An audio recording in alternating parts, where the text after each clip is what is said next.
और चलिए अब खबरों को जानते हैं विस्तार से। और इस वक्त बड़ी खबर जमुई से, जहां पर बालू माफिया किस कदर कानून को खुली चुनौती दे रहे हैं, वो तस्वीर सामने है जिसमें एसआई की मौत हो चुकी है। बालू माफियाओं की तरफ से एसआई को सरेआम रौंद दिया गया, जिसमें एसआई की जान जा चुकी है, जबकि एक पुलिसकर्मी जख्मी है जिसे अस्पताल में इलाज के लिए भर्ती कराया गया। एसआई प्रभात रंजन की मौके पर ही मौत हो गई है। गरही थाना के रूपावेल के पास की ये घटना, जहां घायल पुलिसकर्मी जो है उन्हें निजी क्लिनिक में इलाज के लिए भर्ती कराया गया है। बालू लदे ट्रैक्टर ने पुलिस वालों को यहां रौंद दिया और खुली चुनौती कानून व्यवस्था को देते हुए ये बालू माफिया।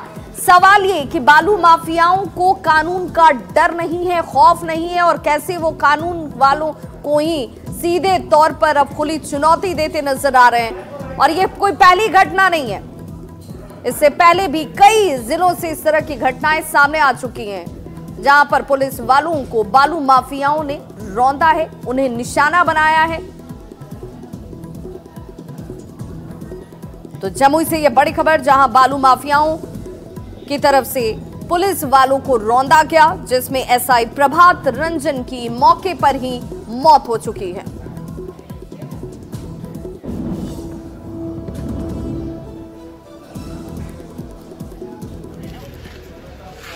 तो जमुई से यह बड़ी खबर, जहां पर तस्वीर देख लीजिए कैसे बालू माफियाओं के तरफ से बालू की तस्करी की जा रही थी। जब पुलिस वालों ने इन्हें रोका, उस दौरान बालू माफिया ट्रैक्टर पुलिस वालों के ऊपर ही चढ़ा देते हैं, जिसमें एसआई की मौत हो चुकी है। एक पुलिसकर्मी जो गंभीर स्थिति में है वो इलाजरत है। प्रभात रंजन जो कि एसआई बताए जा रहे हैं, उनकी मौत मौके पर ही हो गई।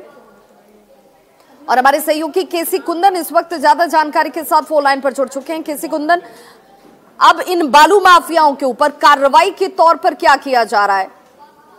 जी विवाह जो जानकारी मिली है, सूचना मिली है कि जो जहां पर ये घटना स्थल है वो अगर कहा जाए तो जमुई और नवादा का सीमावर्ती, जमुई जिला और नवादा जिले का सीमावर्ती क्षेत्र है। और जो सूचना मिली है, अभी जो जानकारी मिली है कि जो इस ट्रैक्टर से पुलिस वालों को रौंदा गया है, उस ट्रैक्टर को पुलिस ने बरामद कर लिया है, जब्त कर लिया है। और यह कार्रवाई नवादा जिले के कौआकोल थाना इलाके के रेहड़ी, जो महुलिया टाड़ रेहड़ी बस्ती है, वहां पर ये बरामद करने की बात है, यह जब्त करने की बात है, जिस ट्रैक्टर से पुलिस वालों को रौंदा गया था।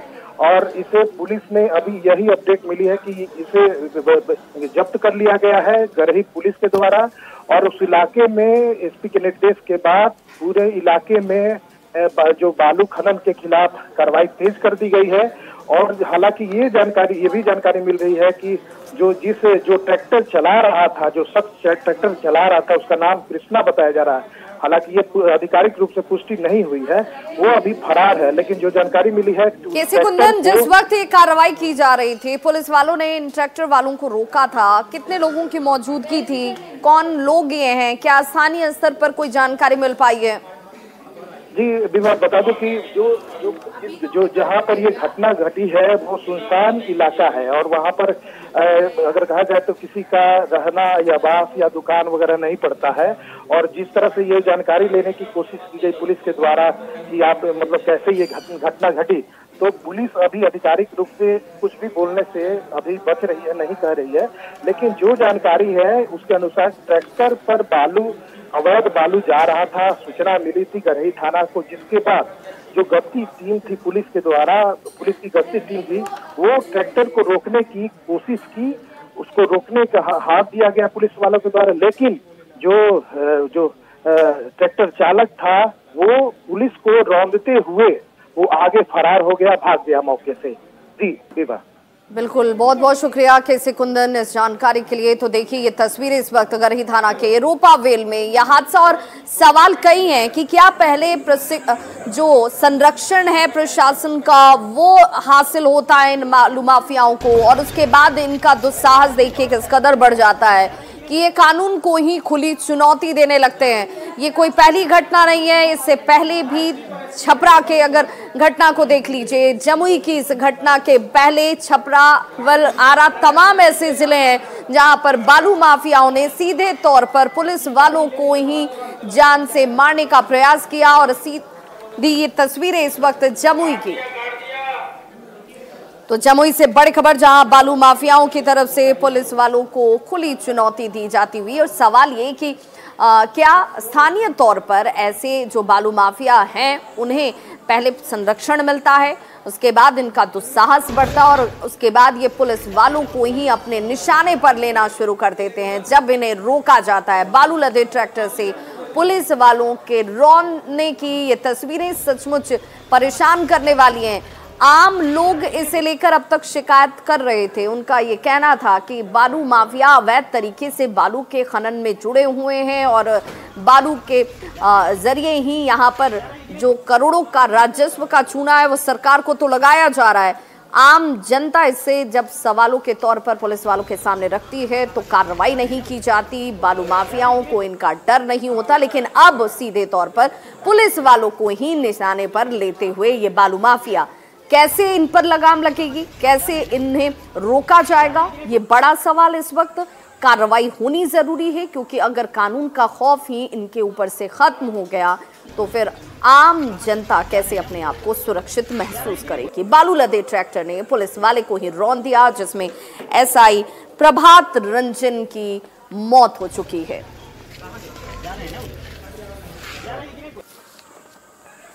तो बिहार में किस तरीके से बालू माफिया बेकाबू हैं, बेखौफ हैं, उन्हें जरा भी डर नहीं है, और तभी एक के बाद एक घटनाएं अलग अलग जिलों से सामने आती हुई।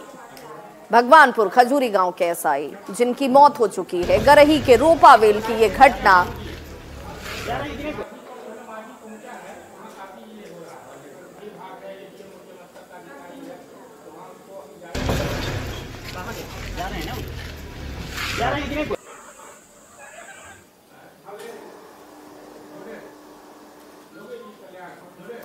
और अब बात उस खबर की जिसे बिहार में बीजेपी के मिशन यादव के तौर पर देखा जा रहा है।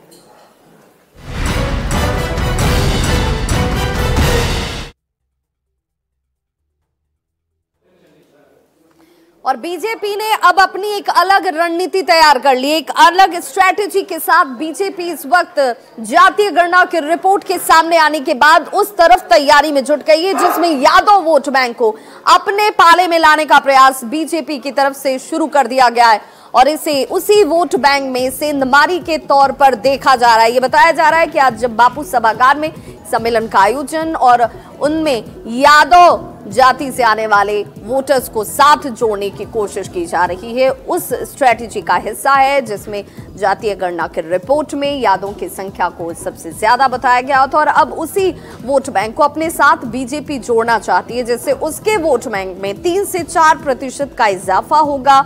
और ये एक बड़ी स्ट्रेटेजी जिसके तहत इन लोगों को आज शामिल किया जाने वाला है। बताया जा रहा है कि 21,000 से ज्यादा यादव बीजेपी की सदस्यता आज लेते हुए आपको नजर आएंगे बापू सभागार और ज्ञान भवन।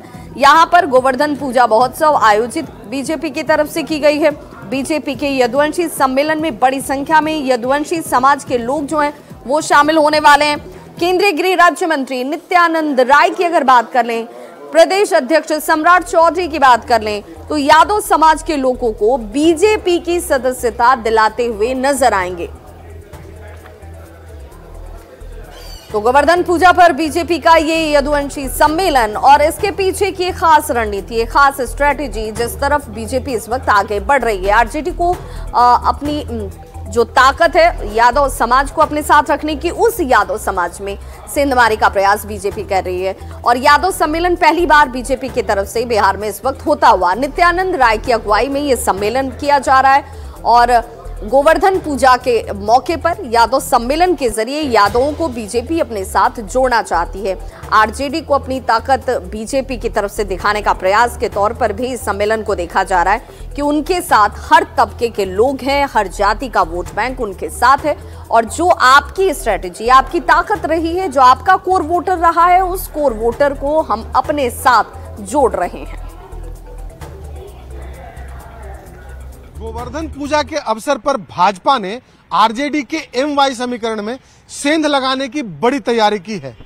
बीजेपी का दावा है कि आज बड़ी संख्या में यदुवंशी समाज के लोग भाजपा में शामिल होंगे। इसके लिए पटना के इस बापू सभागार और ज्ञान भवन में बड़े कार्यक्रम का आयोजन किया जा रहा है। और खास तौर पर जिस तरीके से भाजपा ने दावा किया है कि आज तकरीबन 15 से 20 हजार जो यादव समाज के लोग हैं वो भाजपा में शामिल होंगे। कहीं न कहीं इसकी तैयारी पिछले कई दिनों से चल रही थी और इस पूरे कार्यक्रम के पीछे नित्यानंद राय जो गृह राज्य मंत्री हैं उनके द्वारा यह कार्यक्रम आयोजित किया जा रहा है। पीछे पूरे इस कार्यक्रम की जो रूपरेखा है उन्होंने तैयार की है। और सबसे बड़ी बात है कि एक बड़ी चुनौती भी भाजपा को होगी, क्योंकि जहां एक और महागठबंधन का दावा होता है यादव वोट बैंक पर, तो वहीं अब बीजेपी ने इसके लिए कवायद शुरू कर दी है। चूंकि लोकसभा का चुनाव सामने है तो ऐसी परिस्थिति में बीजेपी का यह कार्यक्रम कई मायनों में महत्वपूर्ण है। हालांकि देखने वाली बात होगी कि आखिर कितनी बड़ी संख्या में यहाँ पर लोग आते हैं, लेकिन जिस तरीके से भाजपा ने पिछले कई दिनों से तैयारी की है, माना जा रहा है कि आज यहाँ पर बड़ी संख्या में लोग मौजूद होंगे। और सबसे बड़ी बात है कि इस कार्यक्रम का नाम भी दिया गया है गोवर्धन महोत्सव और बापू सभागार में इसकी तैयारी चल रही है। पूरे बिहार से लोगों को यहाँ आना है, अलग अलग जिलों से बड़ी संख्या में जो यादव समाज के लोग हैं। आमंत्रण भी ज्यादातर सिर्फ यादव समाज के लोगों को ही दिया गया है और साथ ही साथ पार्टी के भाजपा के जितने भी यादव चेहरे हैं वो भी यहाँ पर मंच पर मौजूद होंगे। और इस कार्यक्रम को सफल बनाने के लिए कहीं न कहीं बीजेपी ने भी अपनी पूरी ताकत लगा दी है। चूंकि मामला वोट बैंक का है और टक्कर आरजेडी से लेना है, क्योंकि यह वोट बैंक जो यादव वोट बैंक है वो हमेशा से आरजेडी का वोट बैंक माना जाता है। और ऐसे में देखना होगा कि अब बीजेपी की सेंधमारी इसमें कितनी हो पाती है और अपने इस मिशन में भाजपा कितनी सफल हो पाती है। कैमरा पर्सन मनीष जुनेजा के साथ शैलेंद्र, न्यूज़ 18 पटना। तो गोवर्धन पूजा महोत्सव के बहाने यादवों के वोट को अपने पाले में लाने का प्रयास बीजेपी की तरफ से किया जा रहा है और इसी के मद्देनजर ये बड़ा आयोजन, एक बड़ा सम्मेलन जहां बापू सभागार में होने की तैयारी जो है वो पूरी कर ली गई है। ये माना जा रहा है कि जब यहाँ पर 20-21 हजार यादवों को अपने साथ जोड़ेगी बीजेपी तो एक बड़ा मैसेज दिया जाएगा। और इस बड़े मैसेज को देने के लिए इससे पहले भी राजधानी पटना की सड़कों की अगर आप तस्वीर देखेंगे तो आज पोस्टर से पटे हुई हैं और उन पोस्टर्स में बीजेपी के जो यादव समाज से आने वाले नेता हैं उनके चेहरों को दिखाया गया है। उन्हें दिखाने के साथ कोशिश ये की जा रही है कि बीजेपी के साथ हर तबके के लोग हैं और हर जाति का वोट बैंक उनके साथ जुड़ा हुआ है। ये रिपोर्ट देखिए। गोवर्धन महोत्सव के बहाने भाजपा ने यादव वोट बैंक को साधने की बड़ी तैयारी की है।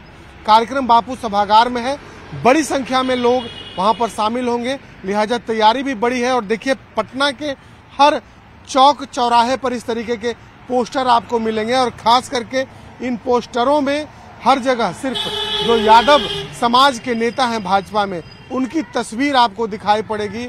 और कहीं न कहीं कहा जा सकता है कि इस कार्यक्रम के बहाने आरजेडी के वोट बैंक को साधने की तैयारी है और इसी को लेकर पिछले कई दिनों से तैयारी चल रही थी।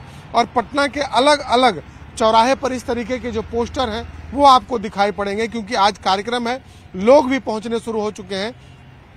और सबसे बड़ी बात है कि भाजपा ने अपनी पूरी शक्ति इस कार्यक्रम के सफल होने के लिए लगा दी है, क्योंकि एक बड़ा वोट बैंक और महत्वपूर्ण वोट बैंक को साधने की तैयारी की जा रही है। यादव वोट बैंक बिहार में महत्वपूर्ण माने जाते हैं और ऐसे परिस्थिति में कहा भी जाता है कि जिसके साथ बिहार के यादव हैं सरकार उसी की बनती है। तो ऐसे परिस्थिति में जो यादव वोट बैंक है उनके लिए यह तैयारी भाजपा के द्वारा की जा रही है। नित्यानंद राय ने इस पूरे कार्यक्रम की जो रूपरेखा है वो तय की है और उनकी अगुवाई में ही इस कार्यक्रम का आयोजन किया जा रहा है। तो ऐसी स्थिति में माना जा सकता है कि जिस तरीके से एक खास समाज, एक खास वर्ग को भाजपा ने साधने की तैयारी की है वो भाजपा के साथ नहीं बल्कि आरजेडी के साथ रही है शुरू से। तो ऐसे परिस्थिति में यह देखने वाली बात होगी कि बीजेपी के लोग अपने इस मुहिम में कितने सफल होते हैं। कैमरा पर्सन मनीष जुनेजा के साथ शैलेंद्र, न्यूज़ 18 पटना। और बड़ी खबर इस वक्त पटना से, जहां पर जीतन राम मांझी का मौन प्रदर्शन जो है वो अब शुरू हो चुका है और ये बताया जा रहा है कि जीतन राम मांझी बार बार इस प्रदर्शन के जरिए अपने विरोध को, अपनी नाराजगी को जाहिर करने का प्रयास कर रहे हैं। वो कह रहे हैं कि नीतीश कुमार ने दलितों का अपमान किया है, उनको दलित समाज को शर्मसार करने का अधिकार नहीं है, जो कि उन्होंने किया अपने बयानों के जरिए। जीतन राम मांझी यहां पर हाईकोर्ट अंबेडकर स्मारक के पास प्रदर्शन की शुरुआत इस वक्त हो चुकी है और मांझी ने प्रताड़ना का आरोप लगाया। उन्होंने कहा कि नीतीश के बयान से दलित समाज अपने आप को आहत महसूस कर रहा है। मांझी ने प्रताड़ित करने का भी आरोप लगाया। नीतीश के बयान से दलित समाज शर्मसार हुआ। ये अधिकार नीतीश कुमार के पास नहीं है। उन्होंने जिन शब्दों का इस्तेमाल किया, जिस तरीके से व्यवहार किया और बार बार जब वो किसी भी जगह पर, मंच पर या सभा के अंदर जब बयान देते हैं और बार बार जब ये कहते हैं कि हमने इन्हें मुख्यमंत्री बनाया, तो उन्हें इस बात को भी ज्ञात होना चाहिए, समझना चाहिए कि किन परिस्थितियों में उन्होंने मुझे मुख्यमंत्री की जिम्मेदारी दी थी, जब खुद उन्हें हटाने को लेकर आवाज बुलंद हो रही थी। ऐसे में ये कहकर और जिन शब्दों के साथ वो मुझे संबोधित करते हैं, वो कहीं से भी दलित समाज को स्वीकार्य नहीं है। इस वक्त विरोध प्रदर्शन, मौन प्रदर्शन के साथ जहां जीतन राम मांझी, जो बिहार के पूर्व मुख्यमंत्री रहे हैं, उनकी तरफ से हाई कोर्ट अंबेडकर स्मारक के पास प्रदर्शन की शुरुआत।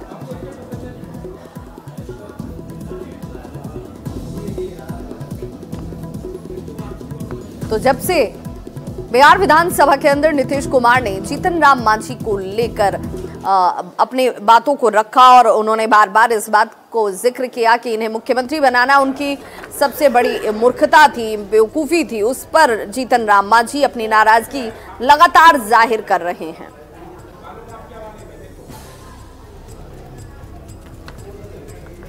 और सहयोगी संजय हमारे साथ इस वक्त इस खबर पर सीधे पटना से जुड़ गए हैं। संजय, सबसे पहले तो जरा तस्वीर भी दिखाइए और जरा बताइए कि इस मौन प्रदर्शन के जरिए, इस मौन विरोध के जरिए सियासत को कैसे जीतन राम मांझी साधेंगे? जी बिल्कुल, देखिए राजधानी पटना की अगर बात कर लें तो आज दो महत्वपूर्ण राजनीतिक घटनाक्रम है। एक की जिसकी आप चर्चा कर रही थी, जो ज्ञान भवन में हो रहा है, और दूसरा जो राजनीतिक घटनाक्रम है वो फिलहाल देखने को मिल रहा है। जीतन राम मांझी की हिंदुस्तानी आवाम मोर्चा सेकुलर ने आज मौन प्रदर्शन रखा है और अंबेडकर मूर्ति के सामने उन्होंने अपना कार्यक्रम जो है वो पहले से तय कर रखा था। फिलहाल एडमिनिस्ट्रेशन ने इसकी अनुमति नहीं दी है और अभी भी जो मेन गेट है वो बंद है, उसमें ताला जड़ा हुआ है। एडमिनिस्ट्रेशन के तमाम नुमाइंदे यहाँ मौजूद हैं, ADM, law and order, magistrate, काफी संख्या में पुलिसकर्मी है। और इसमें सबसे बड़ी बात यह है कि भाजपा का भी समर्थन मिला है और सम्राट चौधरी जो भाजपा के प्रदेश अध्यक्ष है वो खुद यहाँ पर पहुंच गए हैं और उन्होंने भी अपना समर्थन जाहिर किया है। भाजपा के जो दूसरे तमाम नेता हैं वो भी यहाँ पर पहुंचे हैं और अब जीतन राम मांझी के नेतृत्व में सभी जो नेता हैं उन्होंने अंबेडकर मूर्ति के बाहर जो गेट बंद है वहीं पर मौन प्रदर्शन किया है। मौन प्रदर्शन कर अपनी भावनाओं का इजहार किया है, अपने विरोध का प्रदर्शन किया है। लगातार जिस तरीके से मुख्यमंत्री की टिप्पणी हुई थी विधानसभा के अंदर, उसको लेकर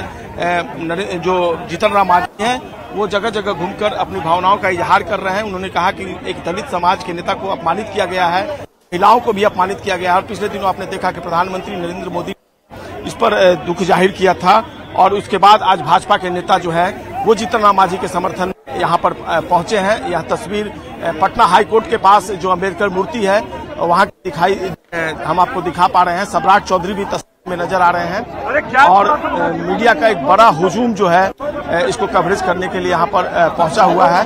तस्वीरों में फिलहाल पर अफरा तफरी का पहले से अनुमति नहीं ली गई थी क्योंकि प्रशासन ये कह रही है कि यहाँ पर उन्हें अंदर जाने और प्रवेश करने की अनुमति नहीं दी जाएगी। तो क्या जब इस मौन प्रदर्शन को लेकर पहले से कार्यक्रम तय थे तो अनुमति क्या नहीं ली गई? देखिए, ये प्रोहिबिटेड एरिया है, प्रतिबंधित क्षेत्र में किसी भी तरह के धरना प्रदर्शन की अनुमति प्रशासन पहले से भी देता नहीं आया है, नहीं दिया है प्रशासन ने पहले भी। और इस बार भी प्रशासन जो है अपने रवैये पर सख्त है, वो किसी भी तरह से धरना प्रदर्शन की अनुमति नहीं दे रहा है। सम्राट चौधरी इस वक्त तस्वीरों में नजर आ रहे हैं। सम्राट चौधरी इस वक्त मीडिया से बात करेंगे क्योंकि धरना प्रदर्शन में वो भी यहाँ पर मौजूद थे, पहुंचे हुए थे। आखिरकार सम्राट चौधरी क्या कहते हैं हम उसको दिखाएंगे, उनकी बात जरूर सुनाएंगे कि सम्राट चौधरी इस पूरे मामले पर आखिरकार क्या कुछ कहते हैं। सम्राट चौधरी मीडिया से मुखातिब होते हुए क्या कहते हैं सम्राट चौधरी, हम उनसे बात करने की कोशिश करेंगे। फिलहाल वो आगे बढ़ रहे हैं सम्राट चौधरी। और विजय सिन्हा जो प्रतिपक्ष के नेता हैं विधानसभा में, भाजपा के नेता, वो भी यहाँ पर पहुंच गए हैं। बैठेंगे आप लोग तस्वीरों में देखिए, डिवाइडर पर बैठेंगे सर। यहाँ पर देखिए अभी फिलहाल जीतन राम मांझी इन नेताओं के बीच नजर आ रहे हैं। काला चश्मा पहने हुए जीतन राम मांझी और फिलहाल सभी नेता, भाजपा का एक कार्यक्रम ज्ञान भवन में भी है, लेकिन उसके पहले बीजेपी के तमाम वरिष्ठ नेता जो हैं यहाँ पर पहुंचे हुए हैं। क्या कुछ कह रहे हैं, चाहते हैं? आप निकलिए।